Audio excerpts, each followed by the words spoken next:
Avons-nous progressé ou régressé en matière de transport en commun en RDC? Cette question vaut son pesant d'or, d'autant plus qu'en 1955, Léopoldville utilisait déjà des gyrobus, des gros véhicules alimentés par une perche électrique. Effectivement, nous sommes sur le croisement Rwakadingi-Kasavubu, qu'on appelait à l'époque avenue Prince Baudouin. À cet endroit, nous pouvons remarquer la perche électrique qui permettait de recharger les gyrobus, parce qu'en 1955 déjà, nous avions des bus qui utilisaient l'électricité. Et donc cette perche permettait d'alimenter un moteur couplé à un volant qui permettait de stocker en fait l'énergie. Mais c'est en 1955 déjà.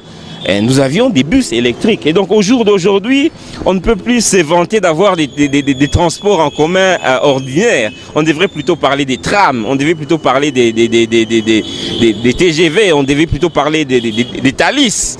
Parce qu'en 1955 déjà, nous sommes parmi les rares villes qui ont expérimenté les gyrobus. La première ville à expérimenter cela, c'était la ville d'Yverdon en Suisse. La deuxième ville, c'est la ville de Léopoldville, ici en RDC.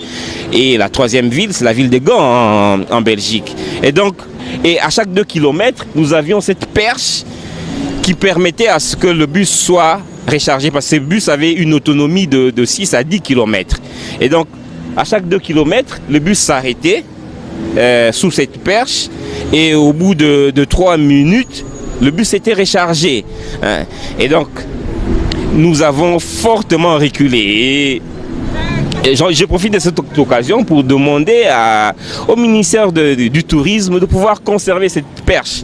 Parce que c'est la seule qui nous reste, qui justifie en fait le fait qu'il y ait eu des bus électriques ici à Léopoldville entre 1955 et 1959. Les choix des gyrobus s'est rapidement avéré malheureux en raison des difficultés de mise au point et d'un développement arrêté prématurément par les constructeurs.